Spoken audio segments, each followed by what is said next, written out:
Welcome one, welcome all, one more time here on your wonderful, wonderful program here. We call this program Sankora, looking backwards at the future. And here we are today again in our conversation, greater conversation of the development of the African people. There's no better time than this. And if you are anywhere on a Sunday, I want to tell you that this is now officially our church site. Yeah, on Sundays, Tinama Bishop, the only advantage, we're not collecting your tithes and offerings.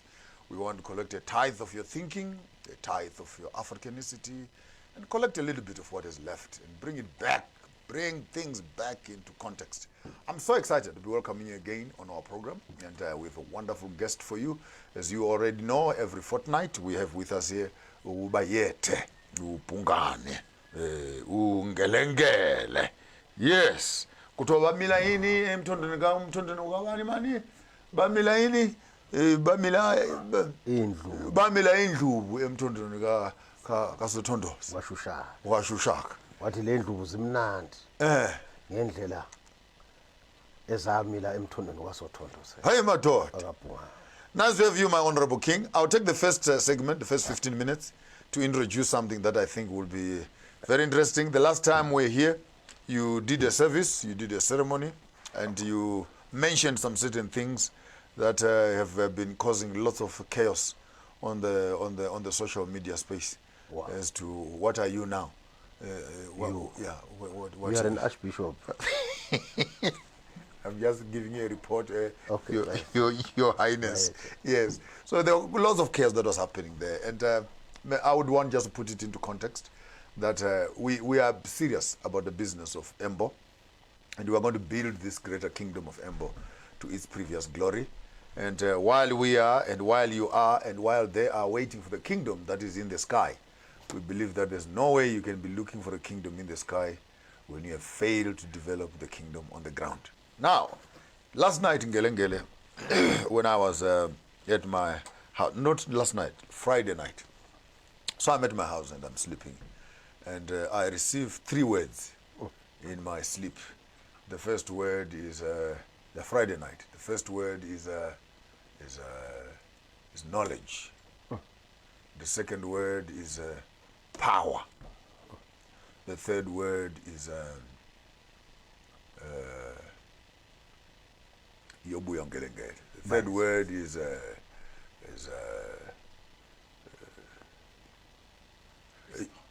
it will come. The first one was knowledge, power, wisdom, and the last one was spirituality. So I got those 4 words, and then I discovered that the African or the Alkebulam or Embo or the Bantu or the Ntu, whatever you want to call them, we needed to start working across that kind of an understanding. Firstly, on the extreme right will be our ring for knowledge. And with knowledge, we are dealing with formal and informal education in all its fraternities and all the various disciplines that we actually have now in what they call universities and academia. And deliberately, it is right at the end. So you get your knowledge, but after you've received your knowledge, the question is, how do we convert, and how does our Kebulam, how does Bantu people convert that knowledge into power? Because with power, then we can, I was also given 7 divisions of power that are falling under the second one. Academic power, political power, economic power, as we already have it on the UKA 7 foundations. So we have a knowledge, we convert our knowledge into power. And after we've converted it into power, we move over to the 3rd level, which is now wisdom. Wisdom is ability to make decisions which are ethical, which are moral, which are truthful, and which are honest. Therefore, you see a progression that there are those who are educated, but the fact that you are educated does not mean that you're going to become powerful. And the fact that you are powerful does not mean that you are wise. And it moves us to the last section, which is now actually the spiritual section. Now, the European way of thinking, they think like this. That we hope that first things, and this is how we've been training our children. Go to school, please. Study, learn. And if you ask your parents, why must I study? They hope that after you have studied, you will also gain a little bit of power. And they are not even interested in saying, our children, please gather wisdom. And ultimately, we think that when you have everything here, then you're going to become spiritual. But in the Embo kingdom, what I'm hearing us saying is that we can actually convert the stick upside down and say, let's deal with African spirituality as a point of departure.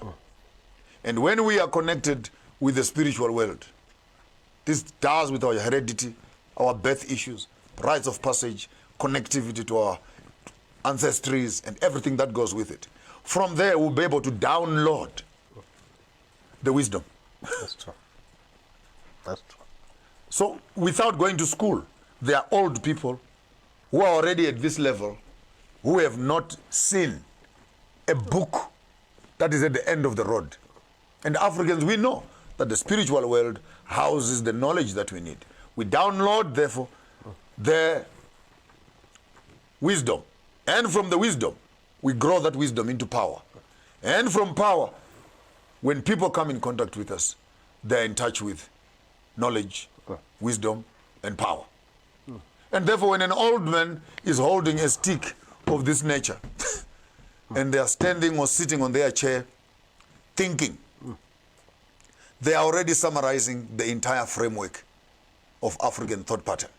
So I'll do something that I've never done in my life, but because you appointed me as your bishop, I will return the favor and say, this will be the first official stick for governing Al-Kebulam.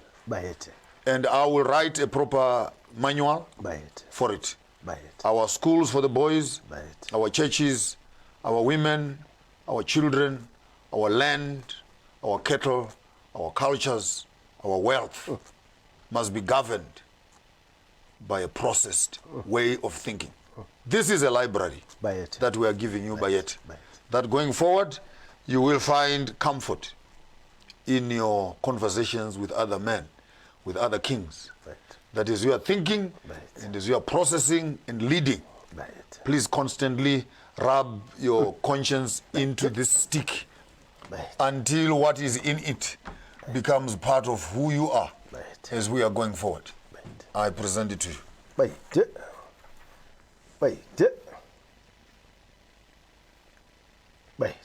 That's a gift from us here at Sankora, and from Farmers of Thought, and from Universal Galaxy. And I know you have thousands of these.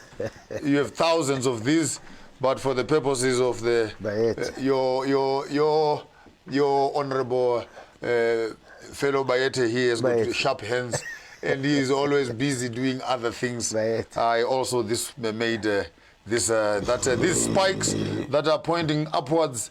May they actually not allow any unnecessary energies to come in your space, but to say some emblems there, 4 emblems, which again represents the same compass that you have on the stick.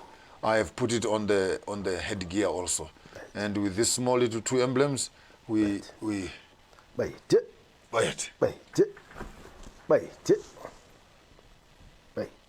When you come back after the break, let the conversation begin here with King Pungane. How do you build a nation? Don't go away. Be back right after the break.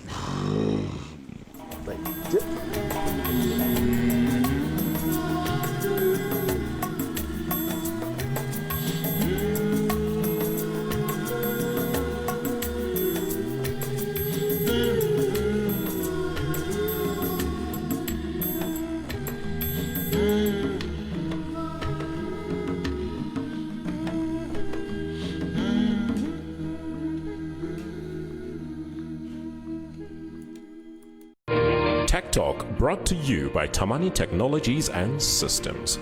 Tamani Technologies and Systems takes leadership in 4th Industrial Revolution. The whole world is facing a transformation. The revolution will be developed into the following stages: digitization, cyber security, Internet of Things, managed services, document management, and business applications. We provide business transformation and ICT solutions with presence in 13 African countries and 2 European countries. We are your leading partner in integrated platform providers, innovation leaders, standalone products, and innovation pace setters. Tamani Technologies and Systems, delivering value across continents.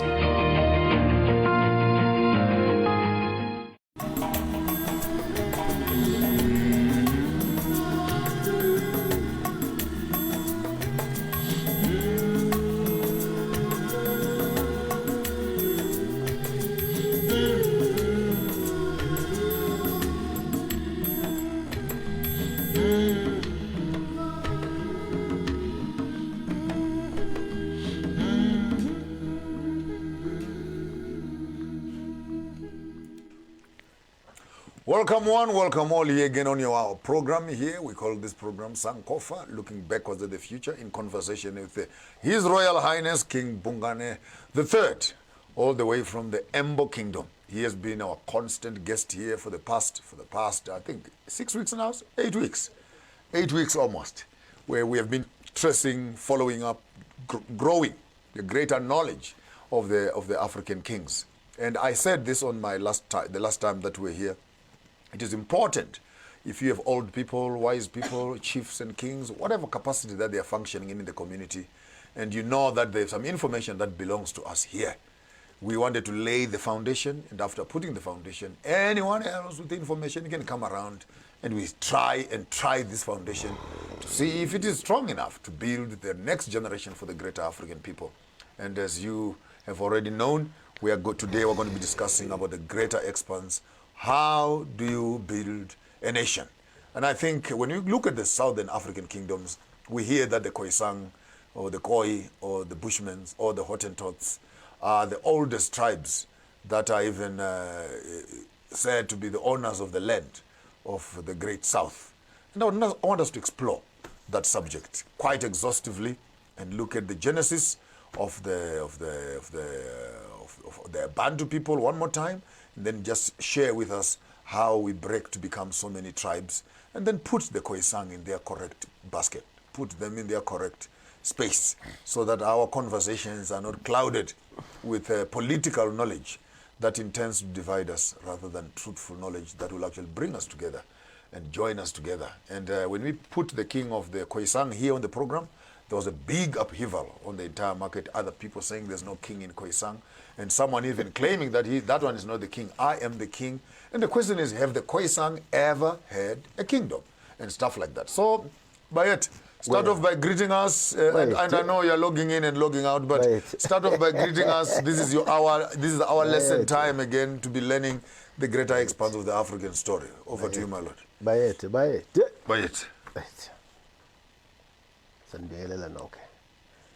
Thank you very much. I think what we are going to be talking about, it is something that is long overdue, especially in the southern peak of South Africa. I think what is critical, it is for us to understand where we are originating from.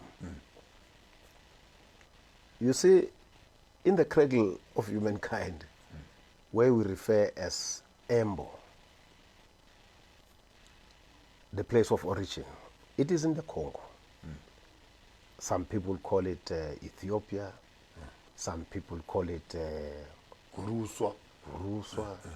But the fact of the matter, it is where we come from. It is in the Congo. The Great Nile. The Great Nile. Now, before the Caucasians arrived, there were no borders. Our borders that we would identify of, it was rivers, but it was not demarcations for people not to cross. Absolutely not to cross.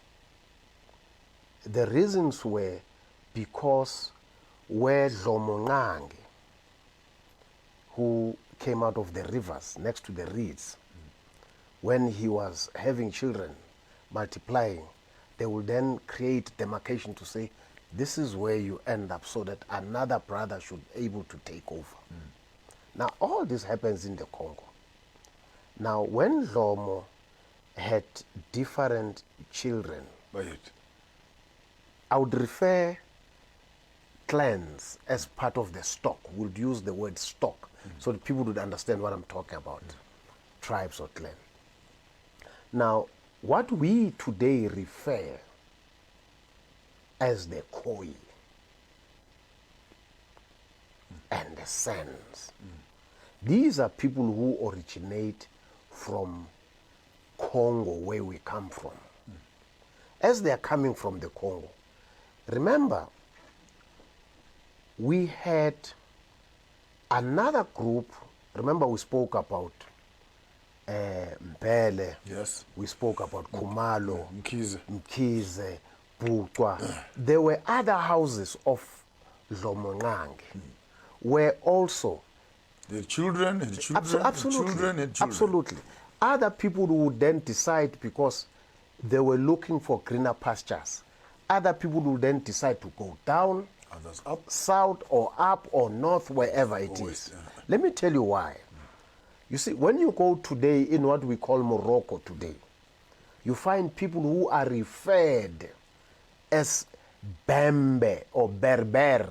Berber. I've heard about the Berbers. Now, when you look at the Berbers, these are the people who would find, according to the ancient history, these are the crafters of the caves. The Berber. The Berber. Now, when you go and look at them, these are people who look like us. Now, when you say, who are these people? These are the people who originate from the cradle of humankind, of Embo, who are referred as Abantu, Ontu. You understand? So as we're moving, looking for greener pasture, some went to the west, some north. Because even the Berber of Morocco would sync with the Berbers of Ethiopia. Absolutely. Those who crafted the temples. Absolutely. In the great mountains of Ethiopia, the carving now, remember, caves, remember, we have them in South Africa today, whom we refer as Amampembe. Oh, Nanzo. These are Berber.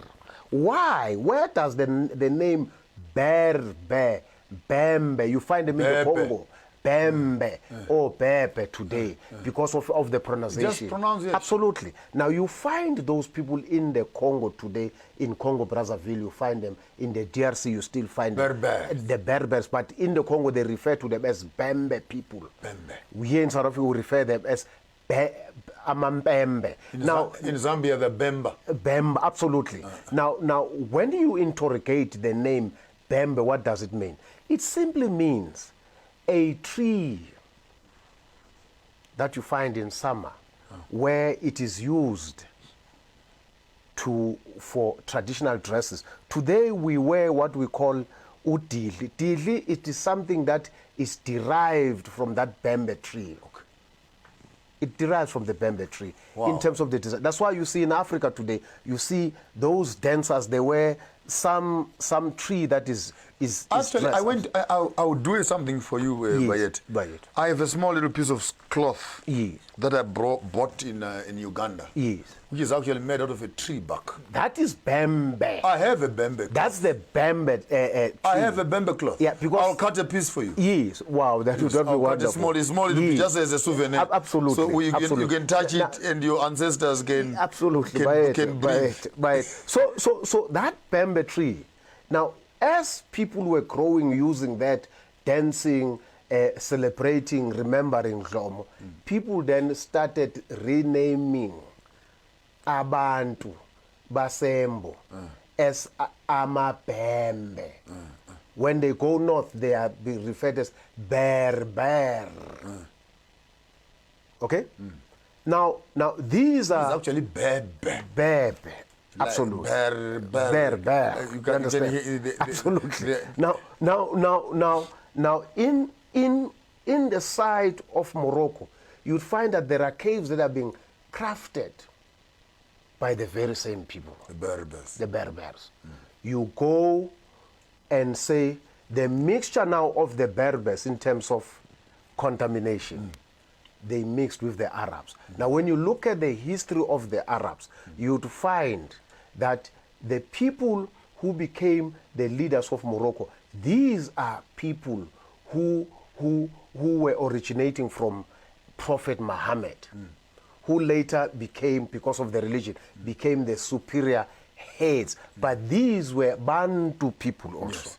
They used to be dark. Absolutely. They used to be dark. Because the Moors. Absolutely, the Moors. I wanted to come to the Moors. Okay. Yes, I wanted to come to the Moors because these are Moors. Now, when you're talking about those people, these are people who are possessing what we refer as melanin. Melanin, it is something that you find in us as the Bantu people. It is something that is designed like a pineal gland. It is something that releases a liquid, and this liquid makes you to connect with the cosmos. It makes you to connect with the waters. It makes you to connect with God. As you were, explaining about the stick. Now, we start, as you said, this is where we start. We start with the spirituality. To the physical. Absolutely, because spirituality is the one that molds you. From being molded, you graduate in categories for you to connect with the cosmos, to connect with the Creator. Then the Creator, you then build what we call friendship between you and the Creator. Then the Creator then is able to trust you with His secrets of the world. He then tells you about the trees. He then tells you about the weather. Absolutely.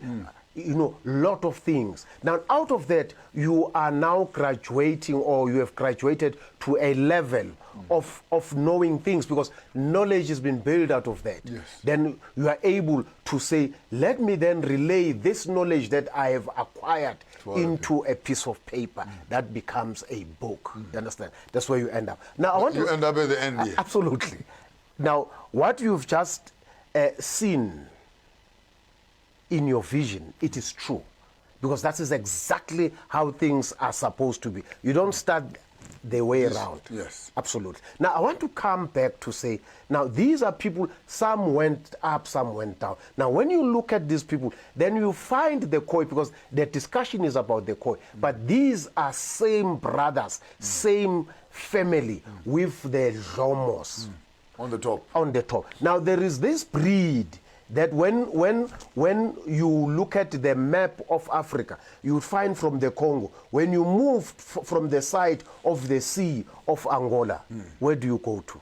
You descend down, you end up in the Cape. Yes. You end up through Namibia. Absolutely. Swakopmund and... No. I want to come to those ones. Okay. Now, there are those that are then referred as the Khoi. But these are the breeds that come from Central Africa, where we come from. Now, they end up at the end of the peak of the continent. This is the Cape, now the Western Cape.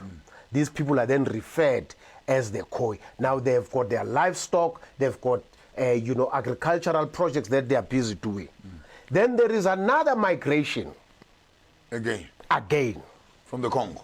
From the Congo again. Now this migration, these people are now coming inland. Straight up. Now as they are moving from the Congo. They're moving from Zambia to Angola. When you say, when you look at the map from Angola, where do you go? You go to Namibia? Yes. Then you find the desert. Now, these are people who are now referred as the Sen. Now, the word or the name called Sen, it is a name that what we refer as forages. What is forages? It is a name that it simply means people who are going around picking up things on the ground, who do not have the land, who do not have livestock, who do not do anything with agriculture, but they move around picking up things. That's the meaning of Sen. Who named them this? It is the Khoi again. Who gave this name? These people must be referred as the Sen, because these are people who are picking up things on the ground. Yeah, because this name is still there, Amasena. Amasena, absolutely. Yes, Sen. Absolutely. Sen, and by the way, on the same concept of Sen, yes. Actually I want to agree with you. Yes. Because when you get to Mozambique, there are the Sena tribes there. Yes. So in terms of that language of picking things on the ground, absolutely, the name actually sounds exactly the same. Now these are the Khois who then decides to name these people Sen, because these are people who do not have a sense of responsibility, who do not have their land. They're nomads. They are nomads, what we call hunter-gatherers. Now, when you go back again, now remember we spoken about the Khoi, then there's this one who are moving now inland. Yes. There are those who are now living, who do not leave the area of what we call the Congo, whom we refer as the Hadzabe people. Hadza people. You still find them in Tanzania today. Hadza. Now, when you call the full name, it's called Hadzabe. Hadzabe. Hadzabe. Now, when you look at the pronunciation, Aye, man. Who can miss it? it's Khateb. Now, these are people who are now referred in terms of the historians. These are people who have been around the continent for tens Of thousands. and tens of thousand years before the existence of whatever. Now, these are Hadzabe people. When you go to Google, you Google Hadza language, you'd find it is similar to the same language that it is used by the very same people whom we refer as the San people. Because what happened, according to their migration, the Sans, you find them in Namibia, you find them in Angola, you find them in Botswana, you find them in South Africa, also Zimbabwe. And Mozambique. Now, these are people whom we would then refer as the San. If we reconcile with that gatherers, name. basically. The gatherers. Which are almost similar to the Ethiopians also. You have the gatherers there. Yes. When I was in Israel, actually, Yes. I was shocked Yes. to discover that the original dwellers Yes. of the land of Negev. Yes. Zimnyama njengo imalu.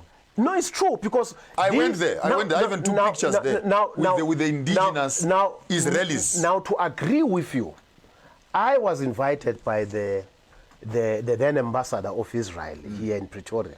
He agrees to that history. He says the Jews, the original Jewish people, are the people of Shiloh. Shiloh. They refer as Maybe that's where this word shalom comes from. He says Shiloh. No, I'm saying. And then I ask him, what is Shalom? He says, according to the history, Solomon he's the person who picked up that name to be used as that name. But Shlomo simply means Solomon, means the king. Solomon. He says Shlomo is Shlomo. But today we pronounce it as Shlomo, Shlomo. It's the same thing. Understand? Now, I'm not listening. I'm hearing Siloam. I'm hearing Solomon. I'm hearing Shalom. I'm hearing Shlomo and Shalom. Shalom. Then when you then interrogate the history, then as they were moving in the Kalahari Desert, then you go back and look at the language of the San people. You look at the same language of the Hadza people today. Same thing. It's the same language. Now the question we should ask ourselves, who are these people? Where do they originate from? Because when you go today in Rwanda, in Kagame's land there, you find the same people. Now, Rwanda, it is part of the Congo. You understand? You go to Angola, it's the same story. Maybe let's make this clear that without borders and colonial minds, the king that was dominant at the time, then you would find that the whole land of Africa, there's a time it was called Ethiopia. Absolutely. You look at another era, it was called Abyssinia. Absolutely. Another era, it was called Kush. Another era, it was called Egypt. Yes. So that in us trying to unbundle the ancient knowledge, our biggest blockage is our political understanding of what countries are now. And immediately you think of Africa as divided into countries. You'll have a problem in terms of processing the unity of the greater African continent in total. Because, I mean, the other day I was telling people that there are more pyramids in Sudan than there are in Egypt. And for that same reason, you'd find that the civilization of Egypt through Sudan into Nigeria and further down south. Well, the question that always lingers is that where and how do the Khoisan end up having the title of being the oldest on the continent, and who is their father and where are they coming from? But from what you're saying, since they were hunters and gatherers, if there's a family quarrel or a family dispute,